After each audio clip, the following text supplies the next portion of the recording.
Good morning, children. We are moving on to the next topic of the same lesson, outcomes of democracy. In the last class, we discussed about the political outcomes of democracy. That is, it should be or it is an accountable, responsive and legitimate government, which tells us that as we all expect, the democratic form of government works for the people, is meant for the people. Now the next is, if this kind of government is one that gives priority to its people, keeping aside the political ideals and selfish motives and thoughts of the persons involved, if the citizens are given greater priority and importance, naturally all decisions made by the government, as we are now about to learn, all decisions the government tries to make for the development of the people, which will help in the economic growth as an individual or as a community, as a society or as a state or a country. So let's see the next outcome, the economic growth and development, that is the economic outcome. When we learned factors of production, we learned about human capital. Even before we have learned that people is a very important resource which helps in the development of any country. So the more human capital a democracy is able to achieve, the economic growth of that country will be much higher. Along with the investment made in terms of money, the investment made in terms of skilled, educated, trained, efficient, healthy people is a must for the economic growth and development of any country. Since we are talking about democratic forms of government, we use the word of democracy or democratic form of government. So it is, as we had already learned, it's very clear that the economic growth of the country depends on the education levels and the lifespan of the people, which is achieved through the improvement of education institutions as well as healthcare facilities. So economic growth or economic outcome of a democratic form of government depends mainly on what kind of population the society or the community has, or is, the society is or is made up of. So basically, to achieve a very good quality and quantity wise human capital, the government has to be very alert and very encouraging to improve education and healthcare facilities available to its people. Here in this lesson, it is said that in authoritarian rule, that is non-democratic forms of government, they show a better economic growth initially. But as time goes, with their choice to improve social conflicts,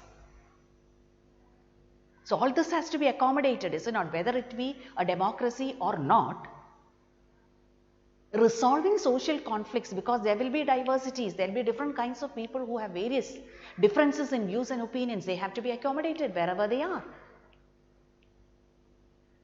May be accommodated or not, depending on the kind of role they have. So in non-democratic forms of government, while they try to improve social conflicts, what are they doing mainly? If they have this economic growth in their minds, they try to provide incentives to people to extract money from the society, which will lead to the decline of economic growth in the long run, because they are taking it for them, ensuring that they have a big bundle of notes with them for them to spend, use it for various purposes, not for the benefit and welfare of the people. That is what we learned when we learned about French Revolution, increasing of taxes, wherever, even now recently, for our country too, what happens? For our country too, what happens? The main source of income for the government is taxes. They keep on increasing taxes whenever there is a need for money. And always all what is taken from the people in the name of taxes is not put back for the benefit of the people, for the development of the country, for improving the living standards of the people.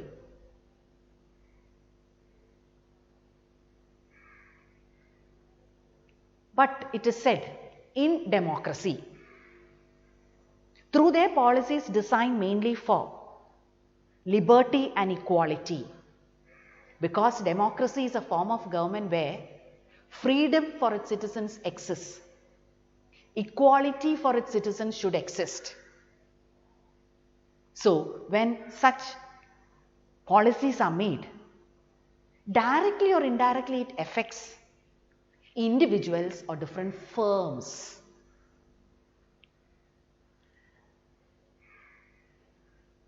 Who in turn will try to increase their economic growth by availing the opportunities before them.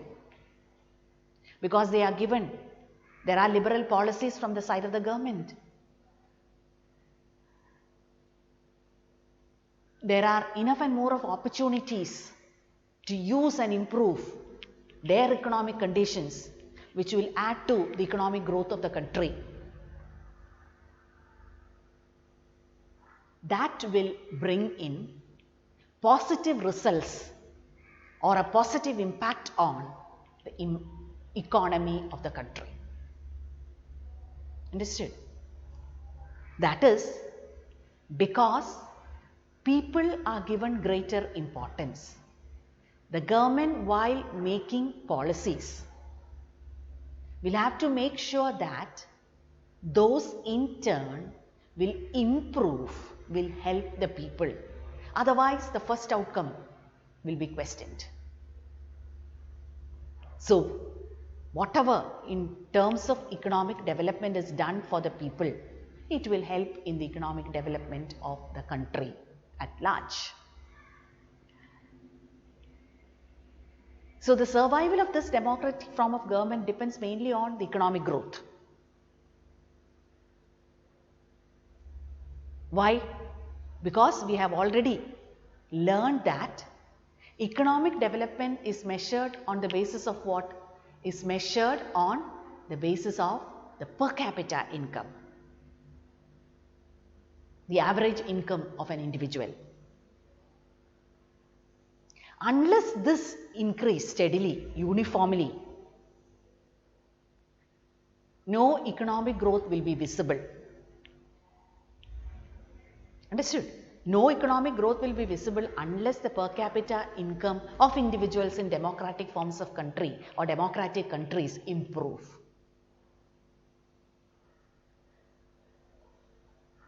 So, we can say that this can be a reason why India is still a developing nation. Because the measures taken to improve the economic levels of people is not steadily increasing. is not up to the mark. It is not just enough that you bring out enough and more number of policies and schemes. It has to be implemented correctly at the right time and make sure that it reaches the people correctly. Also, improving means to educate skillfully, especially the working people, the labor force, thus improving the quality and ability of these people to produce more and better. So the economic growth of the country and countries mainly depends on the quality of people engaged in production and the quantity of production. For that, skilled education is a must. Opening up opportunities is important. So, that is why it is said, economic growth and development depends on factors like population size, government policies, the global situation, etc. According to the need of the market, policies are to be made by the government so that skill education is imparted to its working force or labor force and a good volume of needed products is made. So, it is taken outside. According to the need of the consumer, products are available in local markets and internationally you are able to make use of the international markets. All this will decide the economic growth and development of your country, of any democratic country. If this is made possible by the formed democratic government, then they are able to wipe out poverty and reduce the gap between the haves and the have-nots or reduce inequality in terms of economy, in terms of money. That is, the living standards of the people improve. Many are able to have a better living conditions and there will be lesser number of people who are or who will be then called as poor. So, poverty can be wiped out to a wider extent. So, all this is possible only if the existing government is able to bring in economic development to the country and its people. So, in your textbook on page 93, you can see a diagram given which is a cartoon and the different parts of that person. You can see the legs are very lean, the upper part of the body, the middle portion is a bit bigger than that and the higher portion is big enough, which tells us that there is great disparity in distribution of income. There is no even distribution of economic growth. There is no economic justice done to the people. So, which tells us very clearly that the government there is not responding correctly, or the poorer sections of the society of that region or that government is not represented well, and in the decision making process they are not playing a good role. They are not allowed to play a good role. Their needs are not being addressed. Their grievances are not heard. Their problems are not sorted out. Solutions are not found for them because there is nobody to talk for them, nobody to work for them, nobody to represent them. So, economic growth is not uniform in such democratic governments. So that can be the case with all democratic forms of government.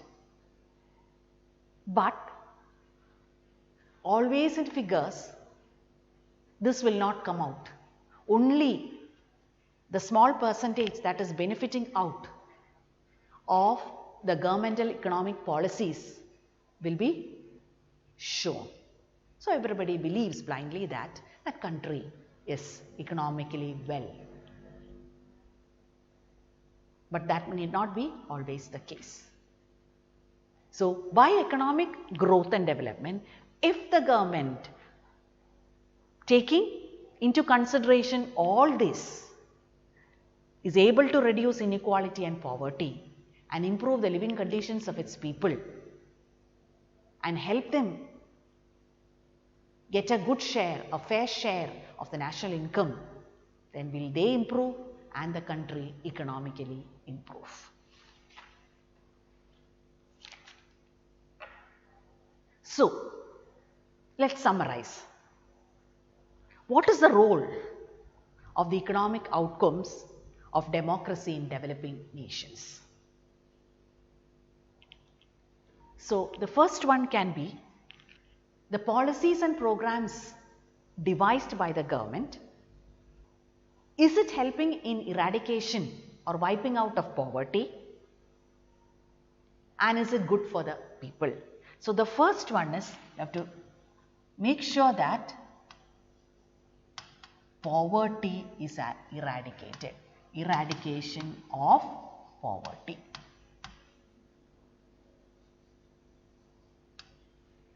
The economic outcome is positive if this happens. The second is reduction in disparities economically in a country. Reduction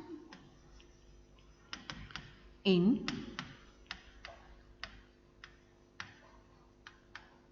economic disparities, economic differences.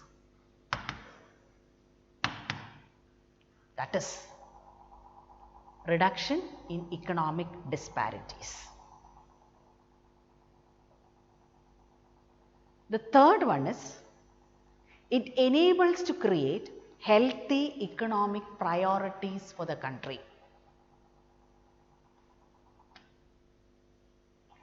It enables to create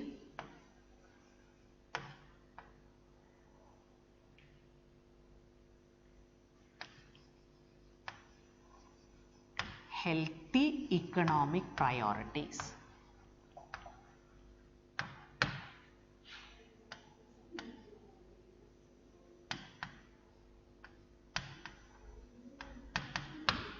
Healthy economic priorities.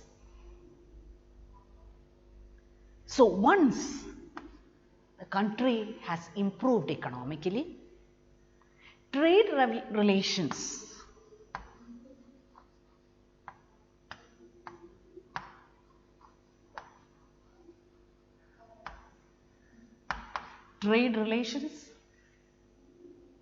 with other countries improve.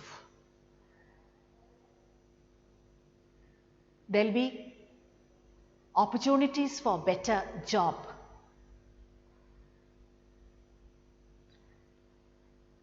Equally for all citizens.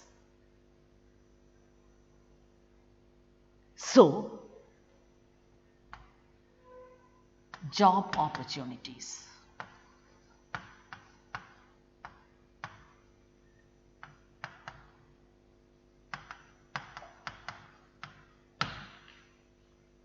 They earn better, and hence what happens?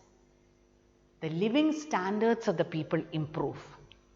The quality of life of the people improve. That is a positive indicator of what? The economic growth and development that democratic form of government along with its people has achieved. So, this is what is meant by economic outcome. Has it or was it possible for this government to improve the economic conditions of the people and the country? Has it helped the economic growth and development of the country? Then it has achieved another goal of democracy. Because democracy always stands for its people. If living standards of the people are improved, naturally economic outcome has been achieved. Clear? Have you understood? Yes.